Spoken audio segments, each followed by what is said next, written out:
Hi, this is again Volleyball Explained podcast, and after a bit of a delay with Ronnie, we are going to comment on what is happening after 8 rounds in the Italian Superlega, in the Italian league.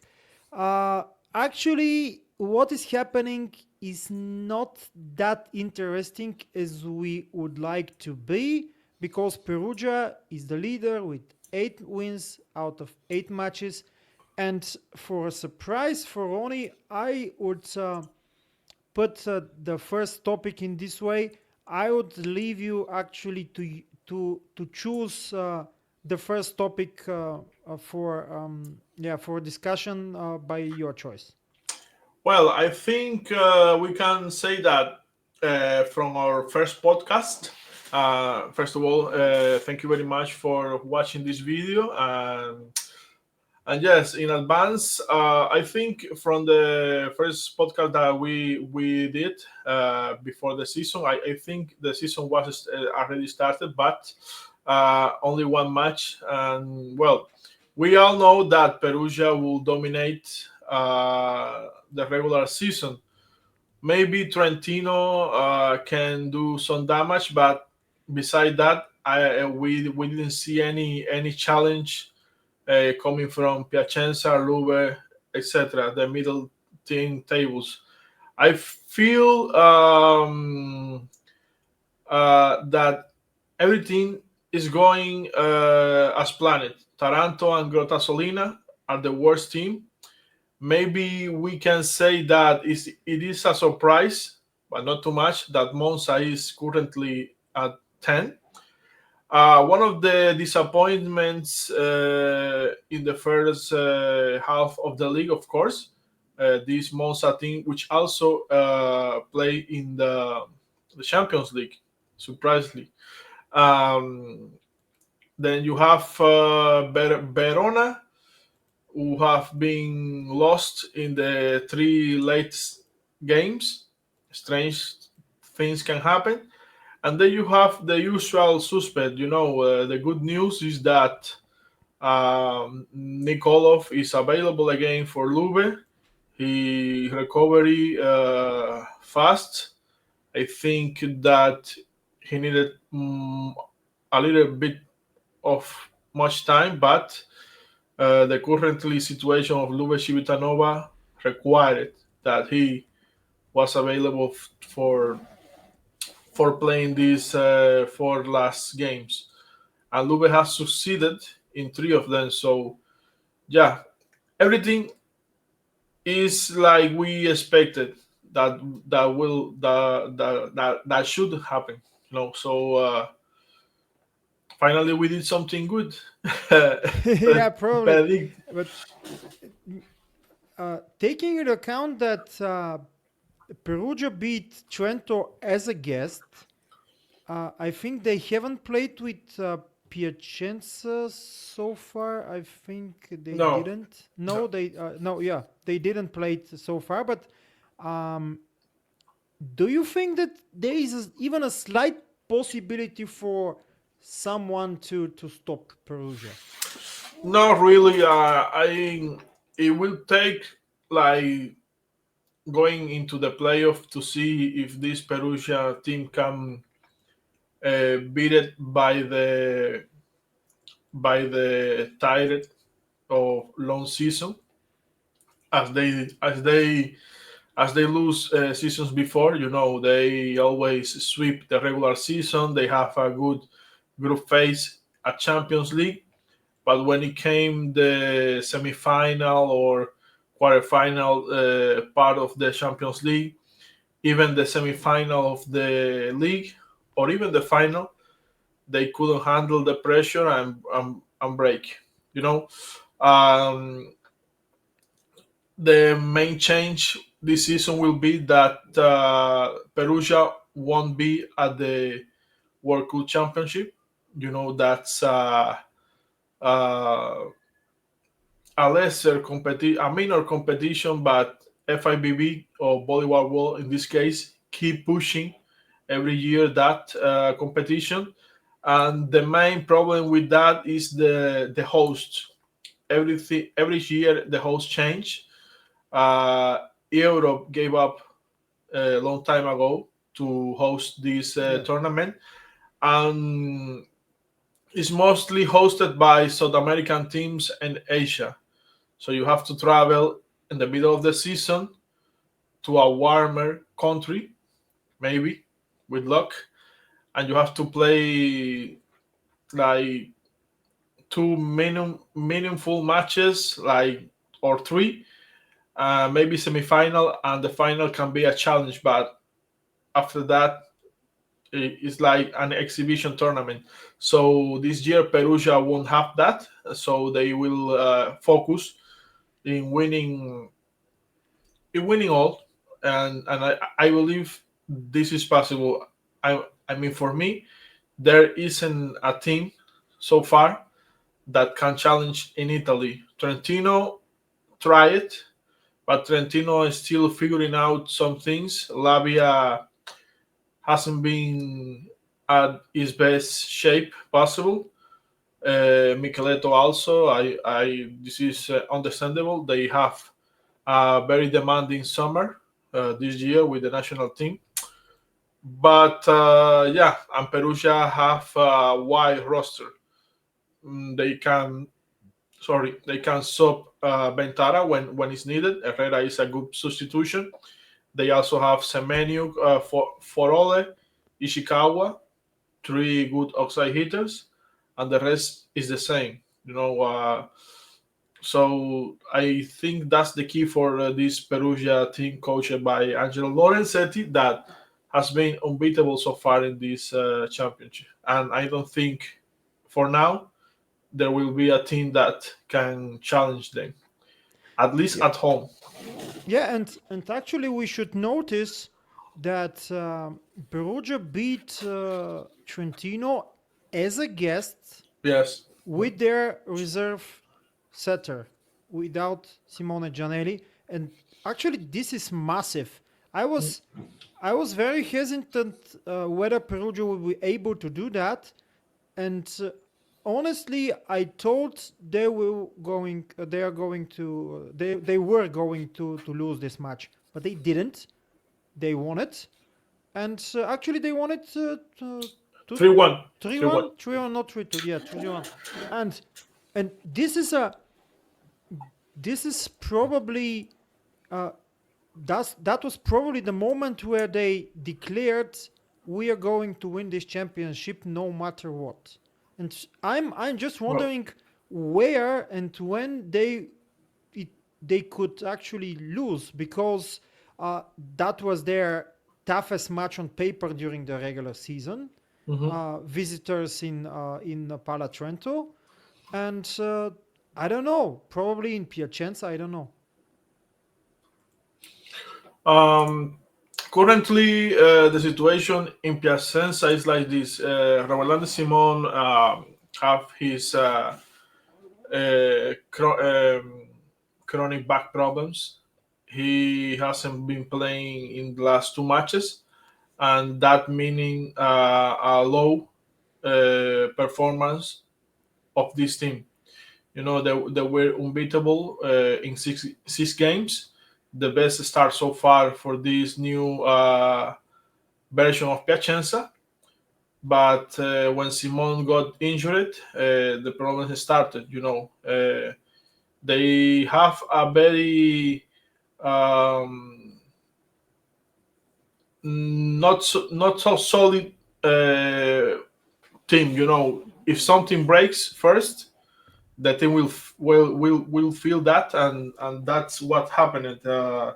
They lose against Civitanova away, and they lose now at home against Trentino. They managed to win a set to Trento, but that's it. They don't have more power to overcome these two big teams, Perugia and Trentino. I believe that if they play better at home, they can beat Lube, but Lube is also finding his ground now with Nikolov come back. maybe they can start to win more games, especially in the middle section of the table, to those teams Milano, Verona, etc. But yeah, everything will keep the same in Piacenza. I don't see them to uh, achieving more than they are currently. So yes, that's my take. Lube played pretty well against Perugia, visiting in the hall in Perugia, 3-2, very good match for Lube. And now you mentioned actually that Alex Nikolov is back, and of course I'm very happy about it. That's pretty normal thing to do. But I'm just checking that actually Lube will face Perugia as at their home Mm, on 19th of January. yes. This is exactly after 2 months. I'm just trying to find a place and a date where Perugia can lose, and, honestly, but I don't know. It's interesting in the last game. I don't know why, but Lopke didn't play. Alex and Botolo played. And this is very interesting. The first match where Alex scored over 10 points after he was back, four aces, one or two blocks, I think. Not that efficient in attack, but however he's back, and that's very pleasing. Uh, but what do you think about Lube's performance? And I'm asking because I was thinking that in this first season, Boninfante, the young setter, the son of Dante Boninfante, Mattia, will be helping Orduna, and actually it's the other way around. Yes, I mean Orduna just was ready to retire. He holds Italian citizenship. He plays as Italian, so doesn't count like a foreigner player. Um, but but he was ready to retire already, so he got a call of Lube, and he agreed to play maybe one more season. But I believe that in the practice, in the trainings, day by day, they saw that Bonifante had more desire, or maybe more speed, or maybe whatever they found more than Orduna. And yeah, uh, I mean Orduna won't give you any much game that he have right now. I mean he's almost uh, in the retirement room. So maybe maybe they say, oh, okay, we are rebuilding this team. We won't thinking about winning or being in the semifinals or finals right now. Why not giving the chance to this young prospect? And that happened. I mean, in the same way it happened with Paolo Porro in Milano. I think Italy is now betting more in young setters. We see that every in I mean in some things in this league, not everyone betting in young setters. For example, the first three teams, everyone in that have experienced setters. At least I think that Sbertoli is an experienced setter, even if he is like 25 or 24 years old. Um, and that's it. Lube and Milano have youngsters. Verona have Abaev, which is 98, 97, and the rest, well, Modena, etc., with the Checo, etc. Well, but yeah, he has been delivered, not every game, but most of it. Now with Nikolov, which is a high ball spiker. Maybe he can, develop more, trying to play differently. But yeah, he have good players to connect with. My only concern with this team of Lube is the middle. Sometimes, like Gattuso said, sometimes maybe good, sometimes not so good. Um, the next question I prepared in advance is how well are we able to estimate so far? And what meant under this idea is that I checked almost all teams have played 8 matches. I think there is one team, or actually all of the teams played 8 matches. Uh, but there are teams that had uh, 5 home matches and 3 guest matches, and there are teams that played the other way around: 3 home matches and 5 matches as a guest. Which is interesting. Firstly, because we can expect that after 8 matches there will be 4-4 for all teams. Firstly, secondly, for example, Milano had 5 home matches. Verona had only 3, uh, and probably because of the competitiveness of the Italian league, especially now, I would say between three third, fourth place, and probably 10th place.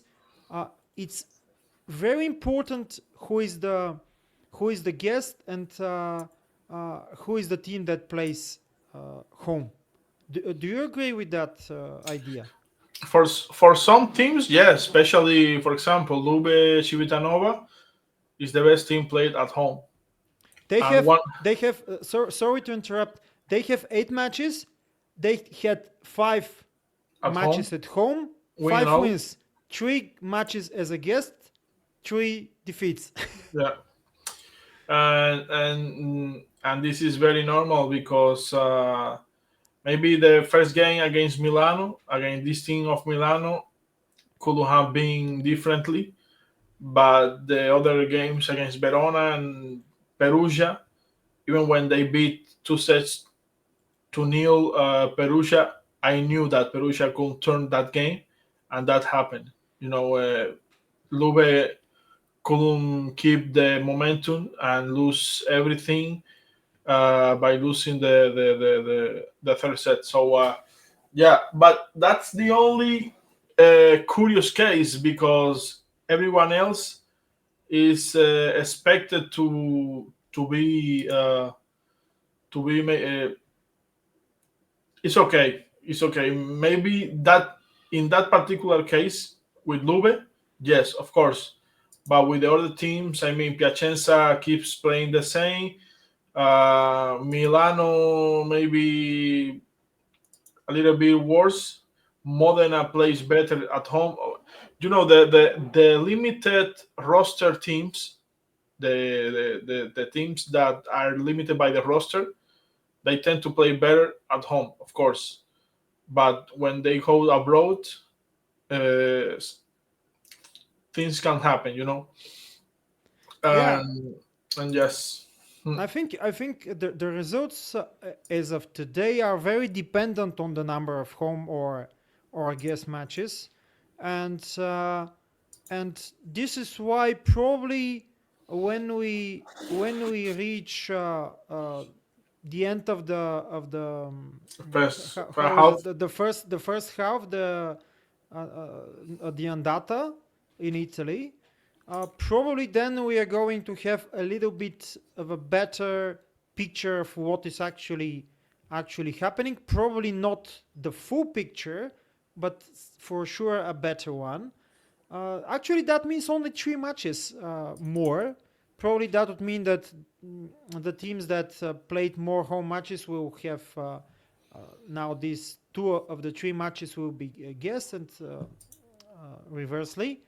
Uh, uh, do you think that this is we talked about Perugia, we talked about Trento a bit, but do you think that this is third place championship? Uh, I mean, one thing is regular season, and the other one is the playoff. Last season we saw the both Milano teams going up, and they also qualify for the Champions League for the first time. This season, I don't see that happening, especially with Monza, which lose almost the entire team. Ran Takahashi went to Japan, and Lepke went to LUBE Lube. Civitanova. Uh, they also lost Galassi to Piacenza. So yes, hypothetically, Piacenza can make a run again to the semifinals. Maybe Lube, but I keep thinking that Verona could step up more, and they will try to make an statement soon. I don't know when, but soon, because they have, for me, the best player in the league right now with Numori Keita. The problem is that he is kind of alone because Mosic uh, didn't recover yet from that surgery that he had in the summer. But yeah, I mean, if it wasn't for Numori, Verona potentially could have been in the 9 or 10 place right now easily. So yes, Yeah, uh, they're very inconsistent. They lost to Monza the last weekend. They I'll, lost to I'll, Modena at home. That was a surprise, taking into account the shape of both teams. yeah, I mean the last game of the weekend, the last weekend, sorry, uh, I couldn't believe it either. I thought that it was gonna be a easy match for Verona, especially because Monza has been playing that match this season. They have very big problems inside the team with the foreigner limit and things like that. But yeah, inexplicably, Verona managed to lose to Monza, and yeah, was or is the continuation of this month, November, that has been very bad for them. Let's see what Stoiche have for the rest of the year planned, but uh, it it could be better for this team, especially with this roster. I know that not every player has in shape I'm sorry, are in shape, but yeah, with Keita, Do you think that there are teams mm, that are overperforming so far? Lube. I mean, last 2 games, 2 victories, 3 victories in the last four. Um but it's too soon to say that one team overperformed and another underperformed. For example, we knew that Monza will be worse than last year, but this worse, uh, I never thought that was possible. And it happened somehow. Monza is one of the worst teams right now, and not three wins and five. For many teams, this can be a normal, you know, a normal status right now. Let's put it that way. Normal situation. But for a team that qualified for the final last year and is to earn a spot to Champions League, I'm very disappointed to see that right now they are they are not better than any of those last four teams. Maybe in a good day, Taranto can beat them or Cisterna can beat them, and yeah, For Yeah, me, that's the disappointment of the season right there.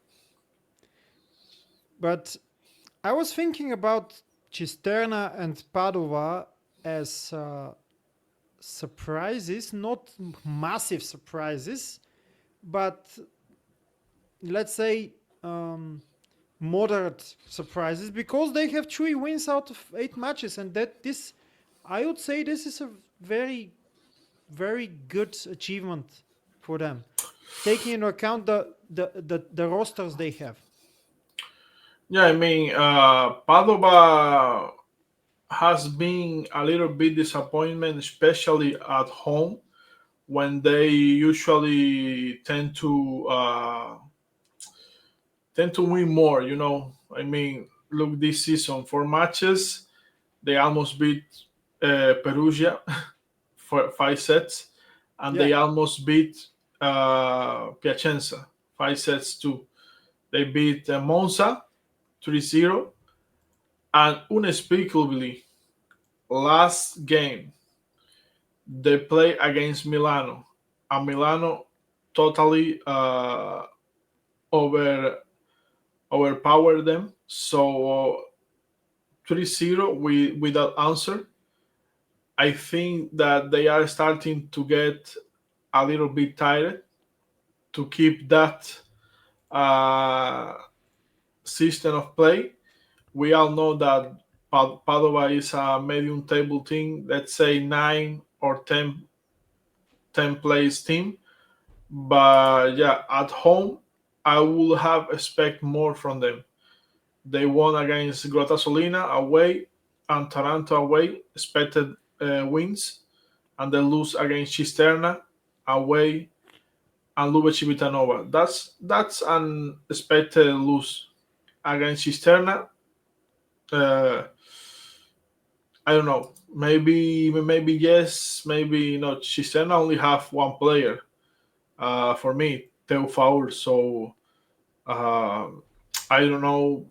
You know, I guess at the middle of the table, everything can happen, and not there isn't such thing like a team overperformer or other underperforming. It's just the mess of the middle teams. So yeah, and you mentioned Grotta Zolina. It is not a surprise that Grotta Zolina doesn't have a success so far. And do you think, in this regard, that their relegation is predestined? yeah, that's ongoing situation. In Italy, usually the team that gets relegated is the team that come from a Due, and this happens very seasons ago now. Is it's very usual. They have they I mean this happened in part because they don't know if they will qualify at the end of May, and almost every team of the first league division have already oh, almost ready and starting six for next season. And when Grottasolina starts the market, every medium player was already taken. So, and that's the thing that don't help these kind of things. For example, they have a good prospect, also Bulgarian, Tatarov, who have been showing good skills, like Gattuso say, sometimes maybe good. And the other thing, but he is a young kid. He's 21, I think, 21 21, years. yeah. 21. He have plenty of time to develop. Maybe a better team will have him. Will have him next season. Maybe Cisterna, which is usually upper level. than Grotasolina.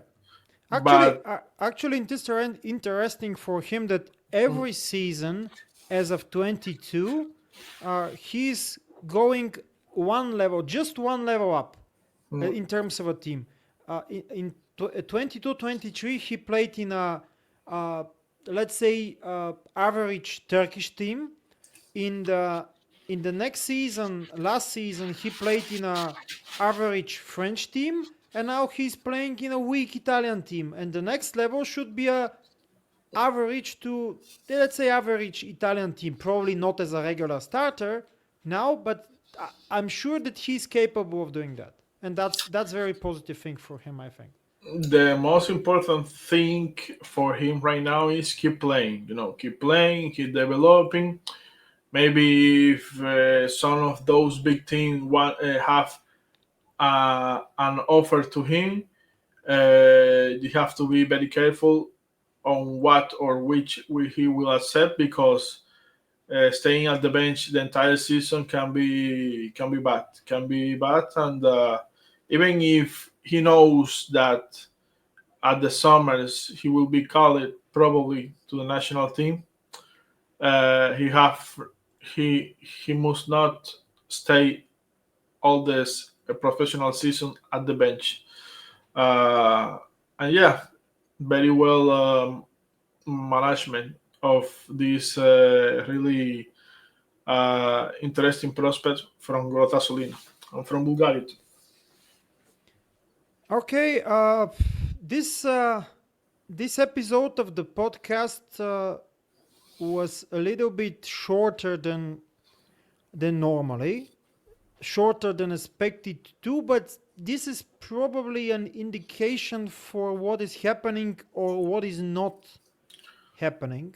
Everything normal, Uh, no surprises. Everything normal. Our predictions are close to the target. Uh, Perugia is not losing. Gota Zulina is not winning, unfortunately. Trento has one defeat. Piacenza has two. Actually, Piacenza lost to Trentino in the last weekend. So there are not that movements mm, in the in the championship in the different levels that could cause us to comment. Unfortunately, Nicola, let's say this also is he's not able to participate in our discussion, but I hope that the next time we will have more topics for discussion. Yeah, I mean, looking right now, or looking very fast right now, I think for the next 4 games, I mean, till the end of the first half of the season, we can expect at least one or two chief from right now situation. I think Piacenza will suffer at least two more games without Simone, and will lose against Verona. I think it can be a very close match, even with Simone. But the next game for Piacenza is not at their home. They will breathe a little bit when they receive Grotta Solina, but after that is Perugia and Modena.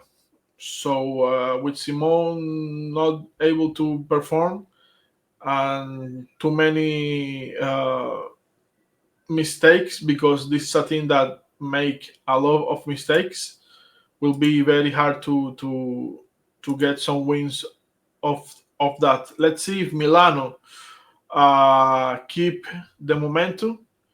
They have been very solid in the last 3 games. LUBE, they always will have the home court card. And yeah, let's and expecting changes in those positions: Piacenza, Lube, Milano, and Verona. The rest, maybe Modena can climb one spot, but It's a very bad team. This Modena with a lot of internal problems. I believe. But yeah, Verona need to step up a little bit. I still waiting for Rod Mosic. I think you were still waiting too. But it is really clear that if they keep relying on just one player, they won't get to far enough.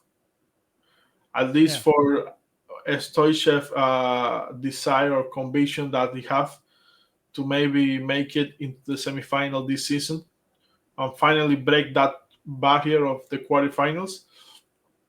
As we all know, that Verona is a team that has been qualifying consistently to the playoff, but always failed to qualify for the semifinals. And that's it. Okay, Ronnie. Thank you again for participating in this episode of Volleyball Explained podcast Italian edition. Next time, I would say probably after Next year, next year, it could very well be next year for sure. maybe Uh, before Coppa Italia or something like that. yeah, or something like this one. Uh, we hope that Nicola could be here too for the next episode of the show, and Hmm. yeah, like the podcast, watch us again also the next time. Bye bye. Don't forget. Sorry to interrupt me. Don't forget that after 4 games, Coppa Italia playoff will be set up. So, Yeah, and looking by this, we can expect the same matches that we have been having. Maybe Monza will go out and Padua will remain. Let's see. Let's see what happens.